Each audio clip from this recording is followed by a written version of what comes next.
sure most of us here are aware of Profoto and where they sit in the industry, and like the type of quality of light that they make and who it's for and that sort of stuff. They're definitely the Ferrari level, Mercedes level, even lighting brand, right? So yeah, beautiful lights, very well made, and look great, right? Look gorgeous, but not cheap.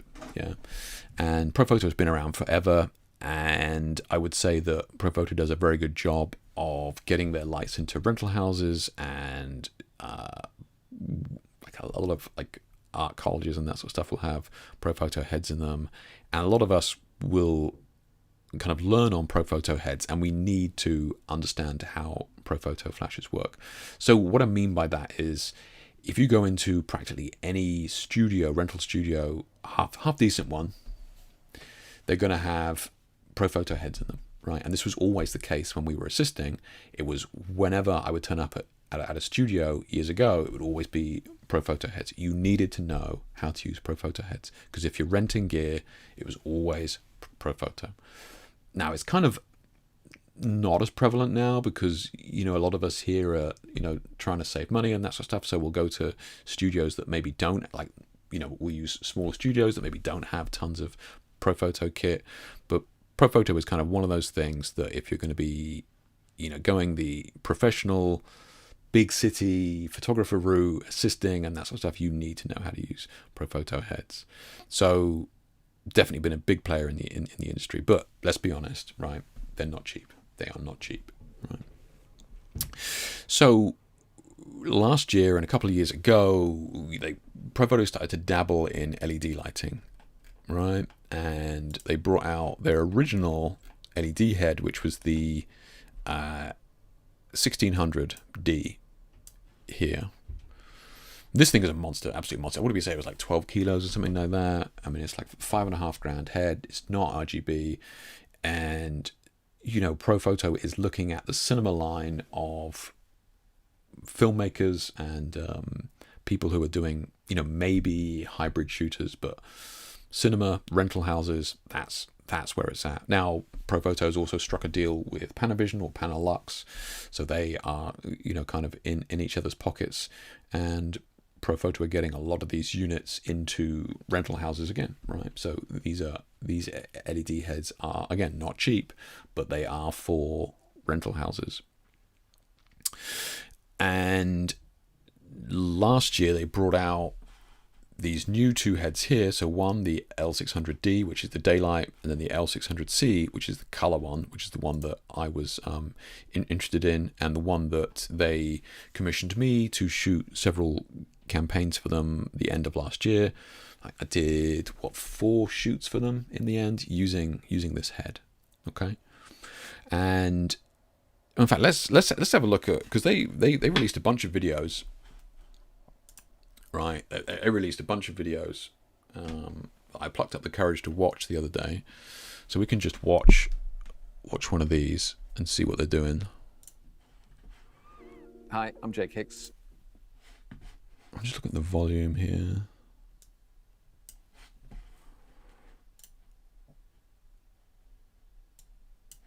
Fashion editorial and portrait shooter here in London, UK. Let me know if the volume My needs work to be is probably known for being quite bright, higher or lower. colourful, very vibrant. I'm always trying to make an image that's eye-catching, that's going to catch somebody's attention. Today we're in the studio shooting with the Profoto L600Cs. My goal was to really kind of test these lights, right? It's not very well coming down and just doing a couple of white light headshots, but I wanted to kind of put them through their paces, as it were. As soon as I took them out of the box and put them on the stand, it was immediately obvious that these were beautiful lights. Lightweight, like no ballast, and of course all that power in that small package as well.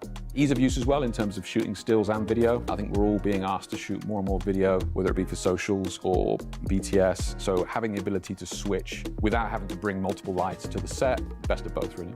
I think you have just so much creative freedom with these, especially how many functions and features that are in these lights. But as I'm sure you're aware, like color is going to be the make or break. All these features and bells and whistles are nice, but the color needs to stand up, and it absolutely did. And you can see that in the shots. Like, we got some absolutely incredible colors from these. And I'm not just talking about the 16 million colors that they have, I'm talking about the Kelvin range as well. It's a huge Kelvin range. We were shooting at 2000 Kelvin and 15,000 Kelvin. Like, just no other LED can do that I'm aware of. Having the ability for these to flash, especially in HSS, is outstanding. It makes it very easy to mix them with flash and LEDs in the same shot. So there was a setup we were doing there today where we were mixing in the B20s with the L600s, and super simple, right? Just absolutely seamless. The L600s are able to take on all of the Profoto modifiers. You got a lot to choose from. But the ones I was actually really impressed with was the umbrellas, like those deep umbrellas, especially with the colors. Being able to have a flash, full RGB, and you can modify that into any shape you want is huge. One of the things that I'm looking forward to most is what these new lights can bring to me and my work. What am I able to do that I wasn't able to do before? Like experimenting with a slight bit of motion in the shutter speed and that sort of thing, which again is something I didn't realize. The Kelvin range, again, I just never used that in strobes because you don't have that option. I think there is lots to be discovered with these new lights and new ways of shooting that maybe I haven't even found yet. Really impressed with the results. Yeah, gorgeous images, all there. So cool video from the guys that put it together on the day. So what are we doing here with this? Yeah, so these L600, L600Cs here, and the things that I was being asked to kind of showcase what we got. I think we got four shoots there. We had the Kelvin one. All right, let me just bring up the images as well so you can see them, because the images are a little bit flat on the video. Let's have a look. Let's see. Yes, we got the Kelvin ones, right? That was one of the shots, or one of the setups, because one of the features of the L600 is this huge Kelvin range that they have, and it's, I think, what did I say, was 2000 Kelvin all the way up to 15,000, right? Sort of massive Kelvin range, and that's possible due to them having 3 white chips in the head. Now, why is that relevant? For a lot of LEDs, daylight LEDs, they'll just have the 2 white chips. So they'll have one at, I don't know, like 3,500 Kelvin, and then maybe they'll have one at 5,500, 6,000 Kelvin or something like that. And that's what gives them this kind of bi-color, right? And then when they're on, when both of those LED, all those chips are on, that's when you get the maximum power. So that's why people say it's brightest at around, like, setting your light to about 5,600 Kelvin is when it's brightest, because they're using both chips simultaneously, as opposed to you kind of lose half a stop if you're shooting at 3,000, or you lose half a stop if you're shooting at 7,500, for example. So this has 3 chips. So there's a couple of things that does. One, it gives you this very, very deep Kelvin range, right? Now, I kind of speak about this in articles and that sort of thing, but I'll just mention it here, that it's becoming more and more common for other LED brands today to kind of fudge the numbers when it comes to their Kelvin range, right? And look, I'm just going to call out Godox on this, because like they do it and I'm kind of wary of it. So they say that their RGB lights go down to like 2000 Kelvin. They don't really. They're just fudging the numbers a little bit on that Kelvin by using the red and green chips from the RGB to create yellow, right? Which is what happens when you mix those 2 colors together, to kind of cheat the Kelvin, right? Now, for the most part, like most normal people are not going to notice this, but when I'm using them, I can see that there's green in those colors, right? Because they are using the green chip when they're down there in the 2000 Kelvin range. And look, like, what are we talking about here? Like, we're talking about niche cases, right? We're talking about very niche cases. But some of the cinematic shots that I've done where I'm using that very deep color contrast, and I'm down there in the 2000 Kelvins, I can see that there's green in that color, because they're fudging the numbers. Now, the Profoto ones are not doing that because they're using those 3 white chips.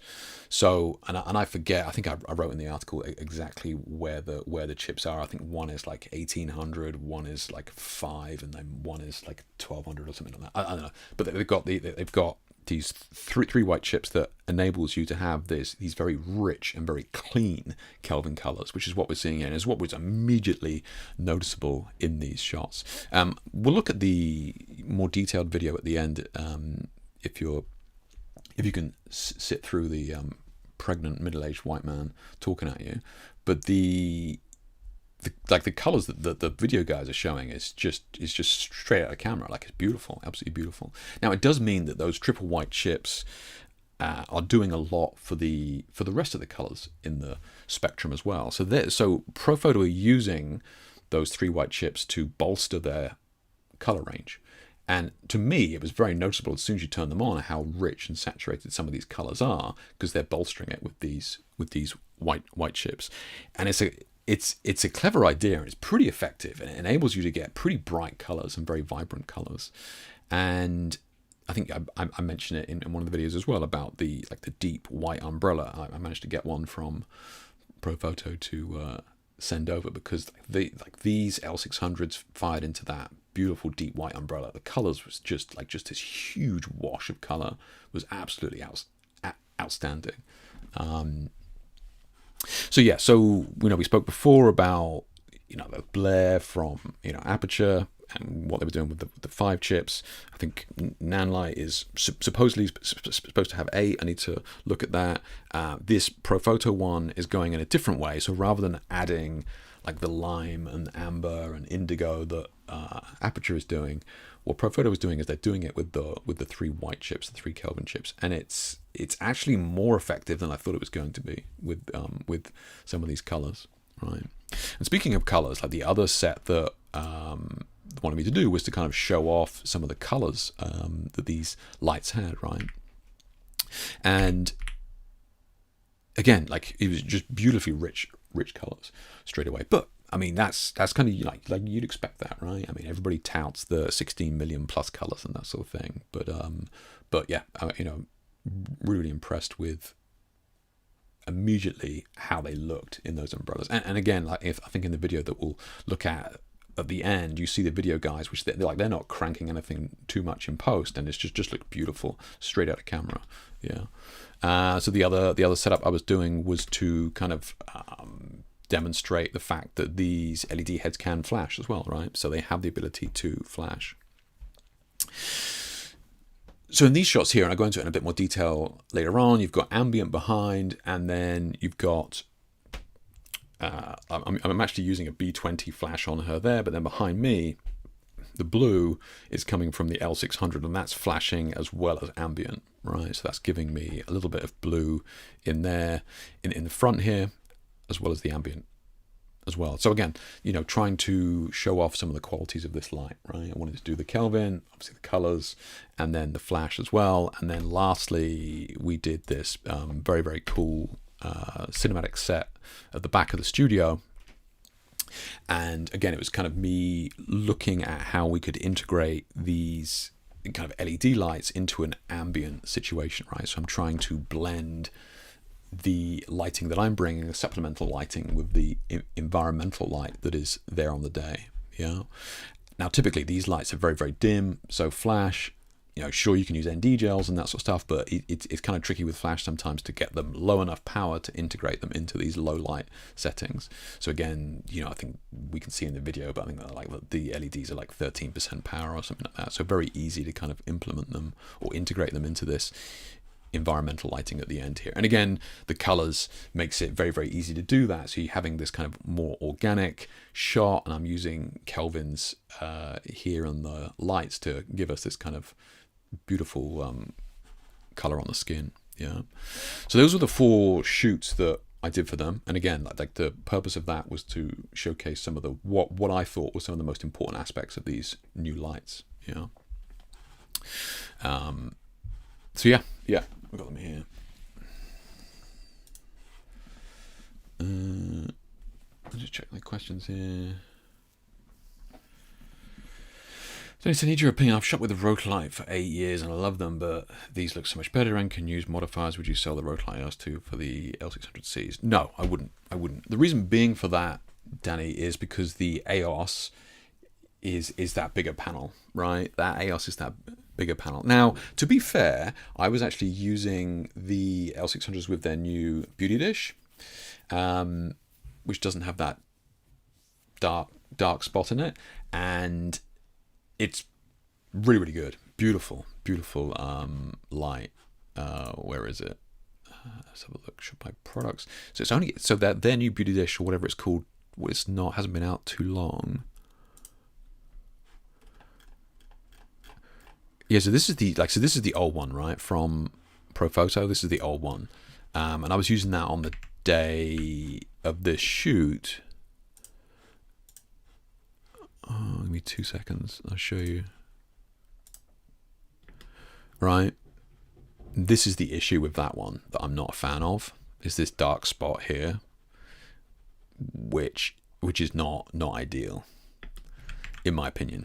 Right, and that's because it's very shallow, and the plate is practically at the front of it, and that sort of stuff. Okay, but anyway, the new one that they brought out is outstanding. So I used this in Boston a few weeks ago now, and this thing is gorgeous. This thing is outstanding on the L600. Obviously it's round and that sort of stuff. The dish is like way deeper into it, so you don't get the dark spot. You've got this beautiful fabric that is great at dispersing the light. The size is great. I mean, it pops up in one. Like all the Profoto stuff is expensive. Don't get me wrong, but this is night and day different to that old beauty dish that they had, right? And this on the L600 is great. And the reason for that, Danny, with the EOS is just because that I think that 12-inch EOS light for a key light is absolutely beautiful. It is. So would I get rid of them? No. Could I augment it and use them in the same shoot? Yeah, 100%. Absolutely. Yeah, absolutely. Since it's what filter are you using? Don't think you mentioned it in the Technique Tuesday article. That is the Lee low contrast filter, Sin. So it's a good question. They don't show it in the video either, but yeah, that's the Lee low contrast filter, and that's that thing. If you can get your hand, again, that's not cheap, but that low contrast filter is absolutely beautiful. It's nowhere near as flary as the fancy Black Pro mists and all that crap. This thing is absolutely gorgeous. Absolutely, yeah. Beautiful filter. I love that filter, right? And it's kind of subtle enough that you barely know that somebody's using it, but it gives you a beautiful data in the shadows. Yeah, absolutely. Yeah, highly recommend that Lee low contrast filter. Yeah, if you can still get it. Yeah. What was Andre was saying about the? Yeah, you're right. Most rental houses have them in LA. Yeah, it's just like it's the same in London, Andre. Yeah, like they all have Profoto kit in the rental houses. Yeah. Yeah. Hey, morning, man. How you doing? Yeah. What time is it in Australia for you, Tony? Yeah. Could you manage without battery power with the EOS? Oh, so Steve mentions a point here. So he says, he's talking to Danny, says, could you manage without the battery power that the EOS 2 is around 120 watts? These are 5 times the power. So Steve mentions a good point there, in that the EOS you can run on a battery. That is a really good point. Yeah, these Profoto heads, these L600s are you could use them with a with some sort of power pack and that sort of stuff. Sure, but yeah, it's not going to be as convenient as the EOS, just having a battery on the back. As a really good point, Steve. Yeah. 7:30 in the morning in Australia. Nice one, Tony. Yeah. Okay. So let's have a quick look at the head here. Let's have a look.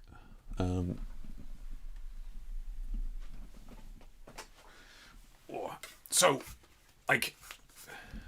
this is the full unit, so there's no control box or ballast or anything like that. And I'll put it on the stand in a minute, and I'll hook up my mobile phone to kind of stream the back of the light, because I want to talk about a couple of the things that it does. Now, I mean, it's not light, but it's certainly, for a 600 watt head LED, everything that it's doing, it's and it doesn't have the ballast. Like, if you look at the equivalent like aperture heads and that sort of stuff with the control box and that sort of stuff, it's a lot of weight. Yeah, a lot of weight. Okay, let's kind of put this head on the stand and see if I can get the phone to show you the back of the screen.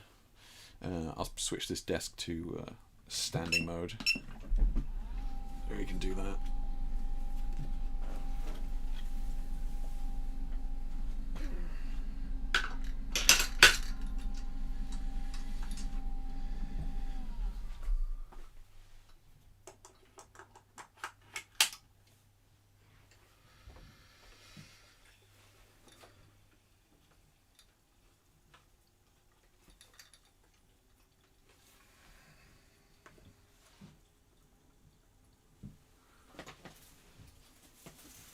What's kind of super interesting about this head as well, it's water cooled, so the fan doesn't get loud at all, even when it's been on for a long period of time. Doesn't get loud at all. It's in fact like the volume it is now is the volume it always is, because it's using water cooling. It's not using fans spinning around and that sort of stuff. But it is weird when you turn it on. It's like glugging as it's getting the water going. Yeah, it's funny. Yeah. Okay. Let's see if I can get this phone sorted then.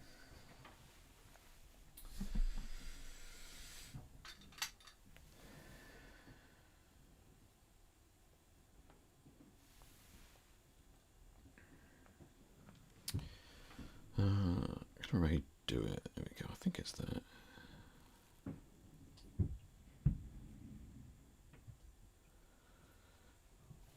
I think that should be it. We'll see.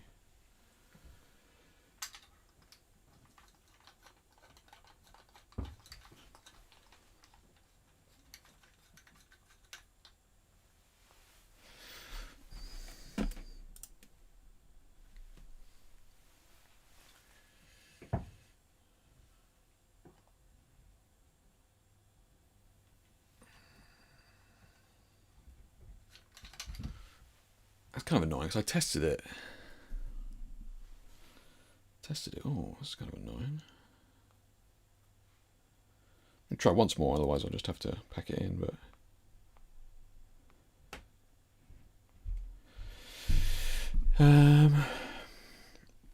always a way, right?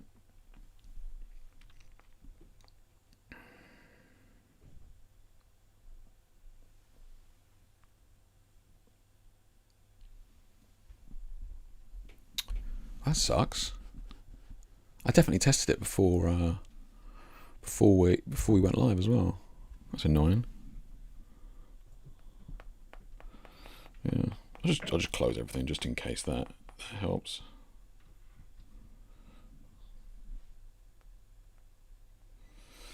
But it's not the end of the world. I can just kind of go over a couple of bits that I thought were kind of interesting.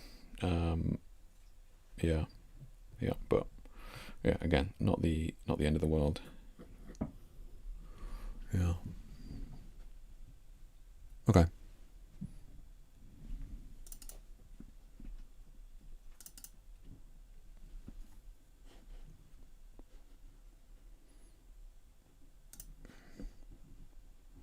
Just let me, I'm just going to see, 2 seconds.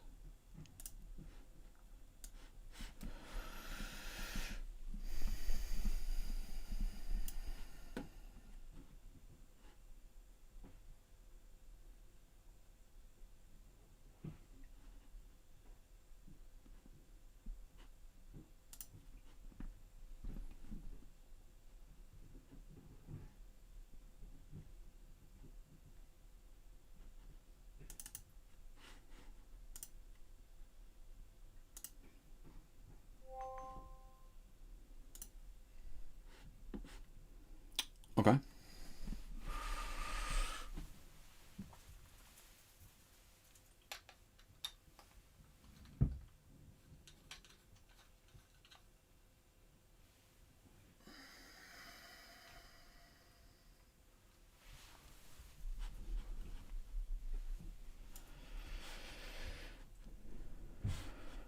So I guess you guys can see all of that, right? That's the only thing you can see, though. Oh, okay. Not the end of the world, I guess. Keyboard cam. Can I put this down here? Yeah. You guys can see that? I think you can. I think that's what you guys are seeing. Yeah. Yeah. Yeah.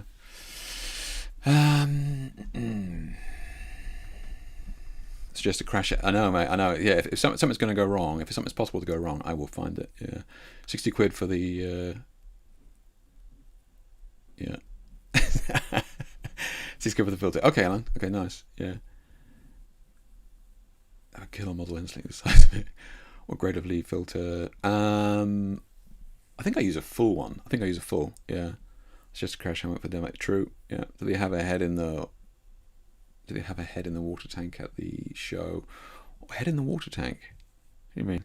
Oh, I mean, there was a light being demoed in a water tank, yeah. Do you have to fill the light up with water occasionally? No, you do not. No, success of demo is inversely proportional to the importance of the audience tank. Okay.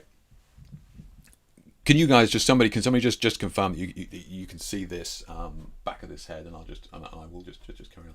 So obviously we got the percent, right? Nothing crazy, pretty standard.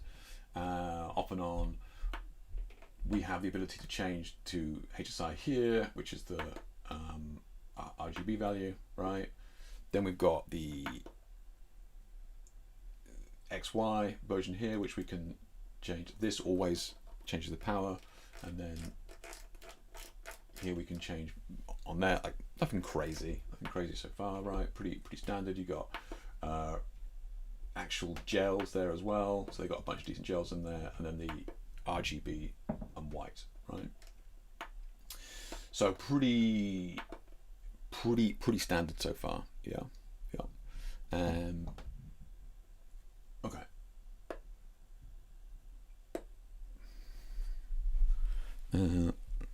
Nobody's confirmed that you can see it yet. So can you see it or not? I guess can I see my own stream on? I'm using the phone. Fuck, I can't even do that. Okay. Literally on the phone. Okay. So the other thing here is going to be the DMX, which is like for the pretty standard stuff for these big lights. The other thing, you've got the wireless thing, and in the non. Thank you, Mouse. Thank you. Yeah. Thank you, guys. Okay. So in the wireless mode, this is where we can kind of access the flash, right? So we've got the Ceramax receiver, but then we have the Profoto Air. Now this is where the head switches into flash mode. So if you can see up here, right, it's changed from a percentage to the stops. Yeah, and then you can flash it using the trigger, right?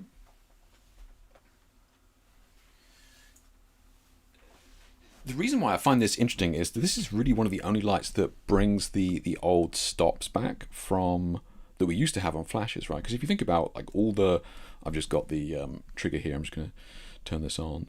If you think about the old, all the old flash units that we had, it was all done in one stops, right? So you could go, okay, I'm going to move this light a little bit. I want to turn it down by one stop, or I want to change my aperture to, from 2.8 to f4. I can quickly go over to the light and turn it down one stop, right? But with most modern LEDs, so I can control the power of it here now. But most modern LEDs are done in percents. And there's a couple of reasons for that. One of which stems from the fact that a lot of the older LEDs were panels, right? And as soon as you go away from that single point of light, which we're used to with flash, right? It's a single point of light. The inverse square law applies to a single point of light. Double the distance, quarter the light, that sort of stuff. But as soon as you start to go away from that single point of light and go into a panel which is like maybe 500 points of light, right? The inverse square law doesn't apply to that, and therefore it's far harder to change the light by one stop each time, right? You kind of have this curve of this drop off, right? Because light doesn't drop off in the same way from a panel as it does from a single point of light. Now, what Profoto is doing here is they're kind of acknowledging the fact that, well, this is now a cob light, which is a single point of light, and that means that they can now adjust the power, because it's coming from a single point, in stops again, which is like really cool if you're a fucking uber nerd. But yeah, so it does mean that these are now stops. So we can go, okay, so that and we want to increase the power of this light now by 1 stop, oh, I can do it here on the thing. I can increase it by 1 stop and it will go up by 1 stop, or double the power, or, you know, and you can adjust your camera accordingly. That's not the same with a lot of LED panels because it's percentage, right? So for example, if you're at 10% power, you may go to 20% power and that'll be a stop of light. But if you're at 70% power, maybe you'll need to go all the way up to 88% power to give you 1 more stop of light, right? That curve kind of drops off as you get higher and higher up. Okay, so small thing, but being able to adjust the power in stops makes life pretty easy, I suppose, if you're used to it. Like, you know, those of us who are used to using flash, adjusting the power of flashes in stops, then very easy to do. Translates from the light, from the trigger into the camera very, very easily. Yeah. So that's, yes, so that's that. So you have your, you know, your flash that you can use, and that you can control that from the camera pretty easily with the Profoto or Air remote or whatever these things are called, right? So that's that.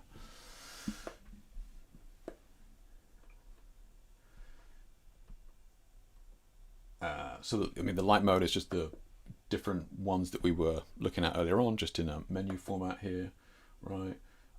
We got the CCD output, you got the color space. So this is interesting for video, right? So what this means is that you can go in here and you can specifically dictate the color space that this light will give you. So like here we've got what, Rec 709, and you got Rec 2020. So you can specifically dictate what colors you can adjust this light to, so that you're not giving yourself, or you're not giving your set colors that your camera can't see, right? So like the Rec 709 color profile won't be able to see certain blues or whatever. So when you set your light to this, it stops you from choosing blues within the HSI or whatever that Rec 709 can't see, right? Again, pretty nerdy, not going to be super useful for us photographers, but this is a cinema light, hybrid light at, you know, at best, and these are some of the kind of the features that it has. So again, not going to be useful to many of us here who only shoot stills, but yeah, if you're shooting video, I'm sure we'll start to see way more of this.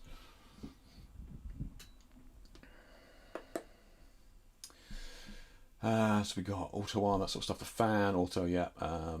Input power limit, so you can adjust the power that this head is set to, right? So at the moment it's at full power at 600, but you can set the head to only go at 450. So this is useful if you're plugging several into a single generator or something like that only has, like, let's say the generator is a 1,000 watt generator, then you can't run 2 of these 600 heads at full power. So you could go, okay, let's just fix both of them at 400. So now we can never kill the generator by running these 2 heads. The other thing that this is useful for, when we were shooting on the day here on set, we had that spot that I was using in the full color set. I'll show it to you when we look at the video, and that, like, they were kind of conscious of, look, you can really only put a 300 watt head through that spot because it's going to get too hot, right? So you can go in here and go, okay, so, which is what we did. We kind of, okay, cool. So we set this light to a maximum of 300 watts, which is half power on the head. And that meant that when I was up there on the stand adjusting the power, I couldn't overcook that modifier because I could never set this light above 300. Little thing, but it's useful mainly, I think, for power draw, right? When you're on set and you're trying to deal with, you've only got a certain number of watts from a generator or house and that sort of thing if you're plugging them into the house socket, right? So again, kind of gives you a little bit of control as to what your output is.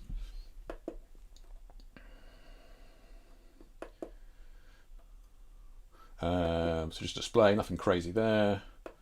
I've set the brightness to low just for the phone there. Okay, yeah. So I've kind of covered the fact that you can limit the power if need be as well, right?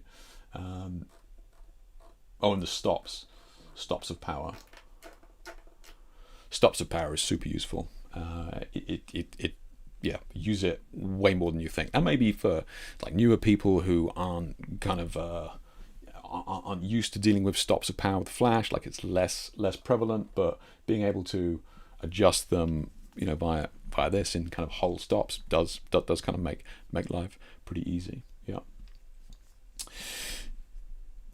We spoke previous streams about the banding and that sort of stuff, where we would start to get banding at certain shutter speeds, like anything above 250 or 500th of a second. Sometimes, you know, you would start to see this weird banding. I tested this all the way up to like 8,000th of a second, and yeah, I couldn't see anything at all. And again, that's to deal with, I forget the terminology that they use in there, but like the dimming that they have in there means that there is no fluctuation that you need to worry about.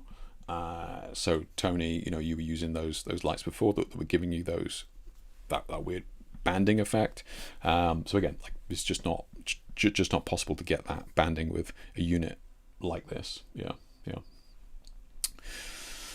I think that's all I was going to show you on the back of the light there. Nothing crazy, but still, it just kind of speaks to some of the features that I think we may see filtering down in years to come to more kind of entry-level units. But at the moment, it's interesting to see what the kind of cinema level lights are doing with it. Yeah.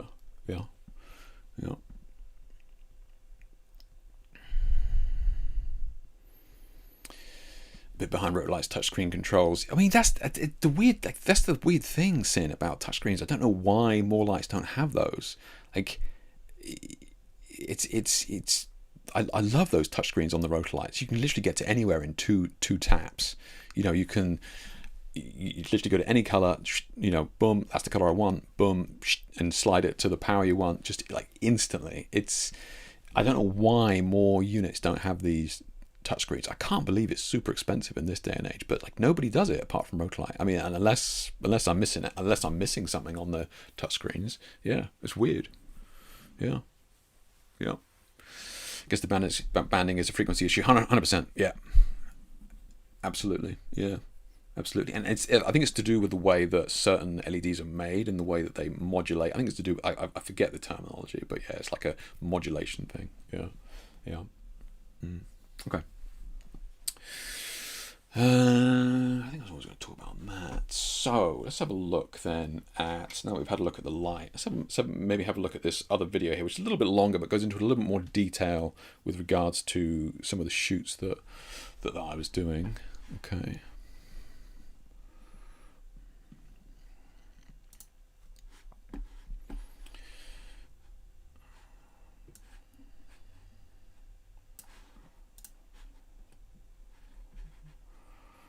This one's 5 minutes long, so you're going to have to, yeah. Hello, my name's Hicks. I'm a fashion editorial portrait shooter here in London, UK. And today we're in the studio shooting with the Profoto L600Cs. These are the new heads that are touted as faster, lighter, brighter. I feel very privileged to be asked down to test these lights, put them through their paces, as it were. So yeah, 4 setups. Let's see how we get on. For this setup, super simple, only being 2 lights, and we're just going to be using extreme Kelvin ranges. So at the back here behind the model, we're using the Profoto 4-foot softbox, and it's going to be on the L600C. I'm using the HSS function on these lights. The light's going to be super close to the model, so it can be pretty oppressive. So the flash is really going to help soften that. This one back here is set to 2000 Kelvin, so super warm, really rich oranges. And then contrasting that, coming around to the front here, which is going to be our key light on the model, another L6. You see that video of them shooting with like the colors on her skin. It's wild. 600C using the deep extra large white umbrella. And this one, the opposite end of the Kelvin range at 15,000 Kelvins. And then what I'm going to be doing is setting my camera Kelvin somewhere in the middle of that, around about 5,000 or 6,000, and then we'll have these beautiful.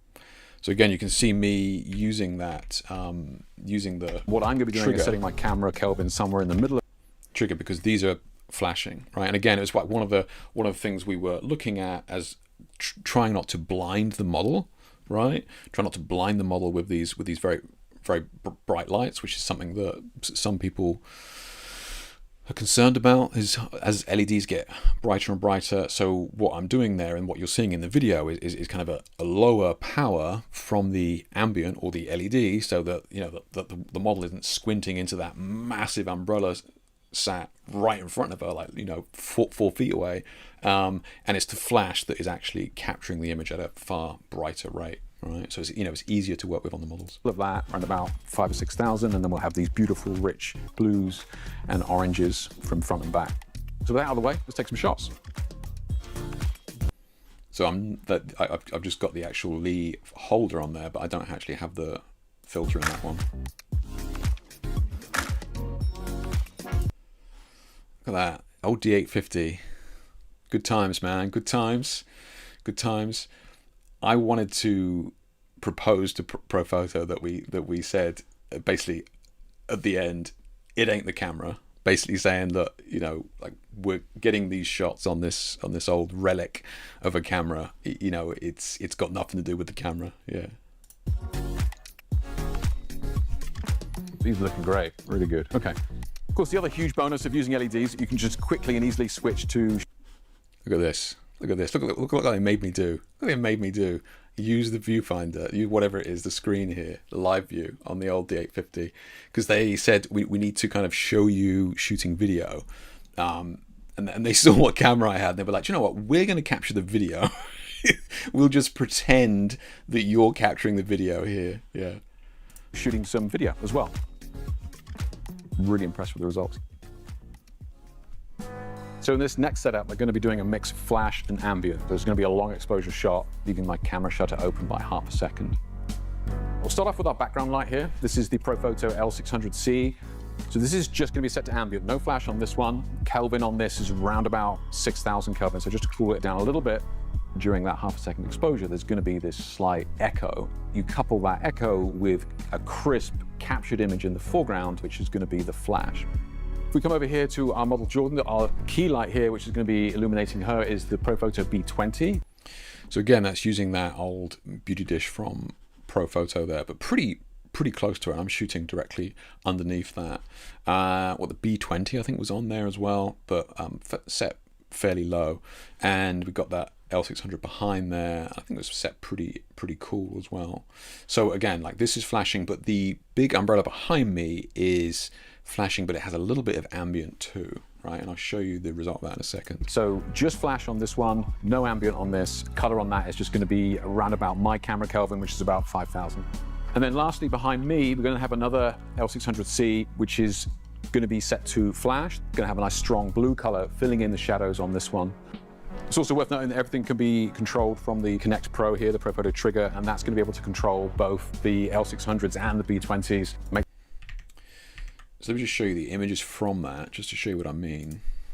What was kind of interesting about this is because that blue light behind me is flashing, but I do have some ambient on there as well from the LED, and you can see that in some of the shots here, right, where you get a little bit of motion on that, which is kind of cool. Now I opted to use a little bit of ambient there just to make it a little bit easier to focus, right? Because you've got to remember, like this long exposure setup, it's only ½ a second, but still you need it to be very dark. When they're filming me at the end there, we got lots of lights on and that sort of thing, but we can't have any light on her face really, because it's during ½ a second it's going to be blurred. Like these images are very, very crisp, but having a little bit of ambient light behind me in that blue does mean that it picks up on some of the highlights there. So I think you can see it. Yeah, you see the ghosting on the earring there as well, right? Where it's just catching some of that, which was actually kind of a cool effect. So again, it is flashing, but there's a little bit of ambient, and it's just picking up on some of the highlights. Yeah. Makes life very easy. So let's take some shots.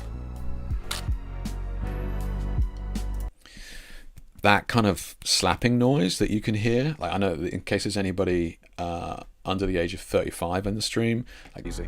So let's take some shots.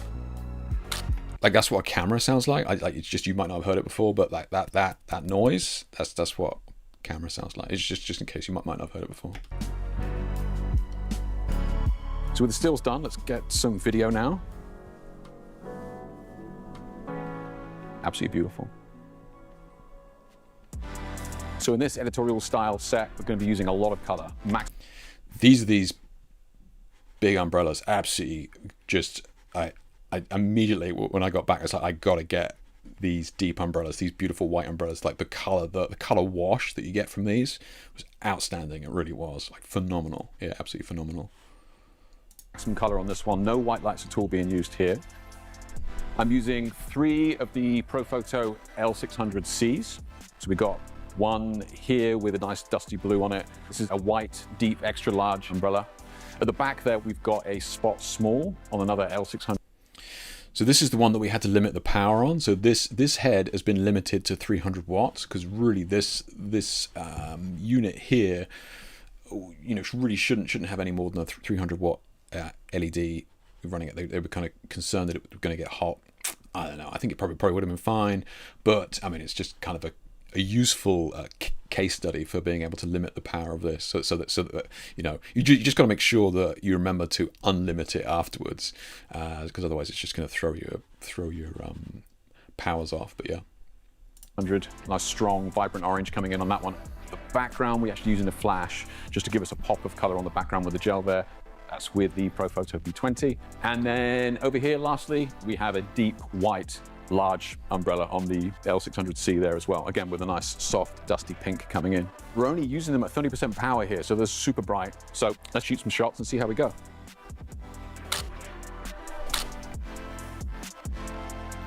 Brilliant, brilliant. So again, I'll just show you them like a little bit, they're knocked back a little bit in the video, but yeah, styling did a great job with that outfit. Yeah, the outfit was absolutely perfect for it. But yeah, beautiful, rich colors. Yeah, and you can see that spot coming in from the other side there. Love how these have turned out, looking really good. Now it's time to grab some video as well.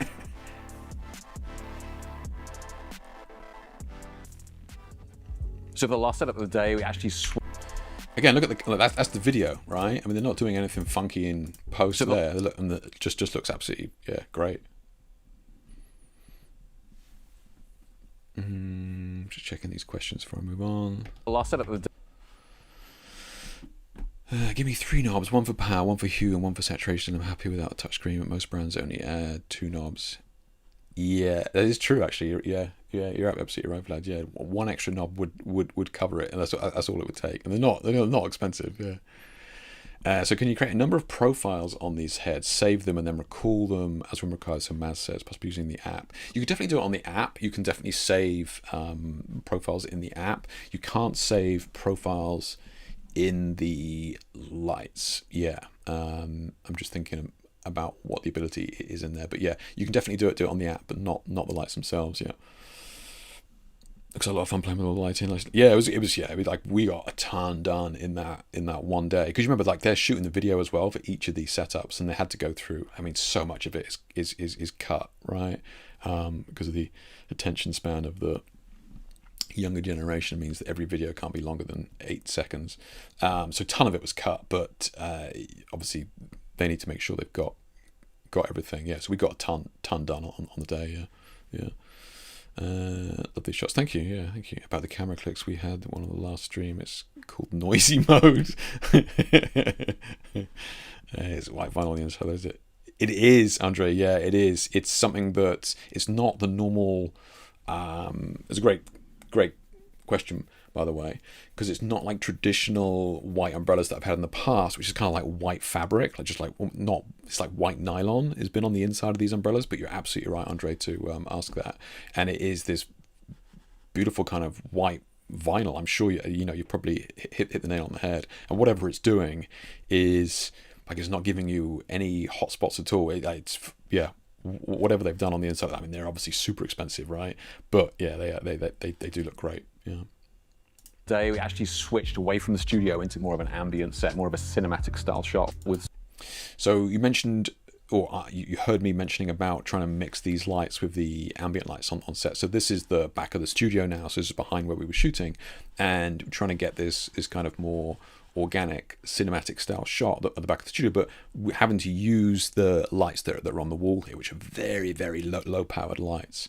So that was kind of my thinking was, okay, how can we show off like the benefits of using LEDs here, which would be tricky to do with flash because they're very overpowered, right? So again, like using, I think you actually see the back of the lights in here, like 12% or something. So trying to mix your lighting with the ambient lighting on set. Some LEDs just trying to match the ambient lights that we've already got. So the fill light in this scene is going to be the L600C with the extra large deep white umbrella set to very warm Kelvin 2000. Next up, we've got the white zoom reflector back here on another L600C. That's going to be our hard light coming in. We've got the white, large, deep white umbrella set to very warm Kelvin. Yeah, like 7.8% or something back there. So and that's the fill light at the back. Yeah. Kelvin 2000. Next up, we've got the white zoom reflector back here on another L600C. That's going to be our hard light coming in. And then lastly, another L600C. So and our key light there is 13.5%. And that beauty dish takes away a chunk as well. I will say that this is kind of a minor thing that might not be relevant to everybody, but I really appreciate lights that go down in these smaller increments, right? There's just that you can micromanage, because this is 13.5%, so it goes up in tenths as well. And it may seem like, oh Christ, Jake, did you really need that? Like honestly, you use it more than you think. Yeah. So having the ability to not just go in whole percents, believe it or not, is something that I found pretty useful. See with a beauty dish. This is set to around about 5,500 just to take off the edge with the sock on, just to soften it up a little bit. So with that out of the way, let's take some shots. Using that low contrast filter here again.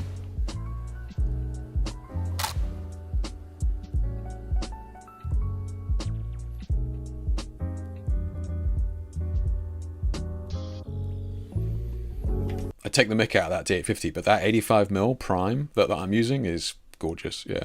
Absolutely beautiful. Yeah. Surprisingly sharp for that old relic of a camera as well.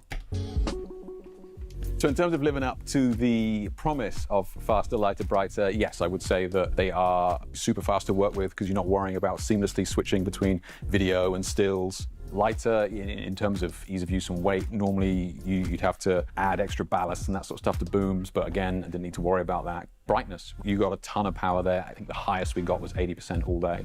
Somebody who's used color for well over... Did that director just throw me under the bus then by showing full power on that head as I was saying the highest we got? That's funny, man. I didn't see that. There, I think the highest we got was 80% all day. Somebody who's used color for... To be clear, that's flash mode, right? It's different. It's different. Well over 20 years in their work. I have to say, really blown away by these. And I'm not just talking about the 16 million colors that they have. I'm talking about the Kelvin range as well. It's a huge Kelvin range, gorgeous, rich oranges that I've certainly never been able to use before. Look, it's been an absolutely outstanding day. We got so much done. It is worth bearing in mind that the amount of shots that we got done today is huge and testament to how quick and easy these lights are to use as well. Being able to have a flash, full RGB, and you can modify that into any shape you want is huge. Really impressed with the results. Yeah, gorgeous images all day. They did a good job with the video. Yeah, they did a great job with the video. Let's have just one last look at these images at the back here, because I haven't really shared these yet. But yeah, beautiful colors. Yeah, gorgeous colors in these, and you can see trying to mix the lights with this very low ambient light in shot. Worked well. Yeah, beautiful colors as well with these final shots. Absolutely gorgeous. Yeah, even just making sure. I remember trying to move that light around to try and get this reflection on the sofa. Yeah, just to keep her separated from that black background. Yeah, beautiful shots. Again, styling did outstanding with this. Yeah, just a perfect suit for this. And again, Jordan never misses for sure. Yeah, good stuff. So if any questions on any of that, let me know. Just go through comments here. I don't think there was anything we didn't cover.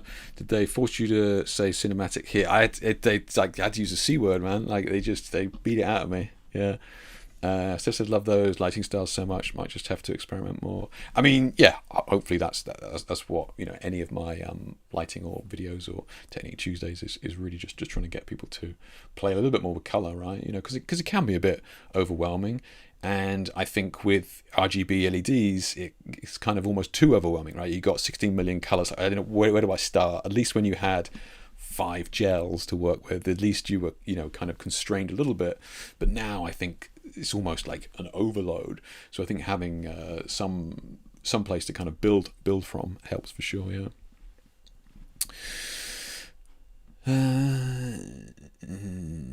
He says, what strength of the low contrast filter Tiffin has 4 in its range? Yeah, I think that one was the full one, so 1. So yeah, so but you're right. I think the Lee one is a 1.25, so they have like 3. They've got 1/4, half, and a full. I think I was using the full there. Yeah. That was one of the things in the old days you could not do with Flash, was to switch down just by a click it down. I went a new set of strobe pack could do that. Yeah, it's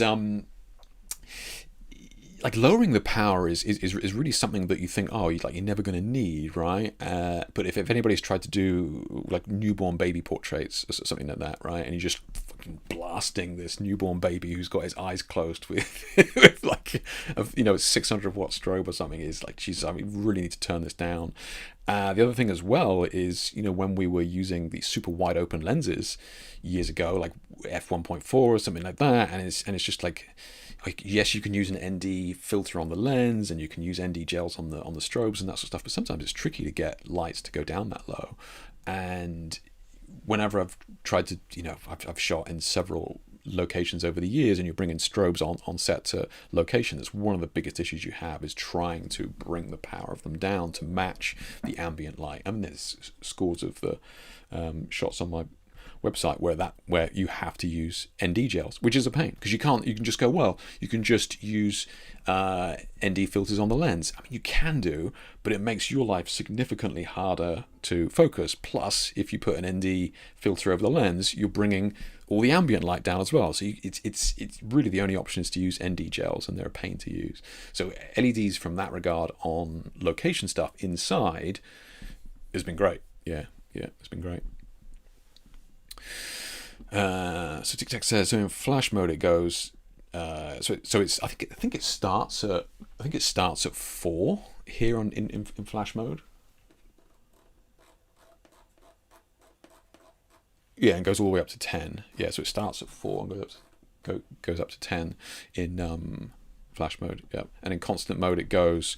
Yeah, so in constant mode it goes from 0.1% power all the way up to 100% power. Yeah.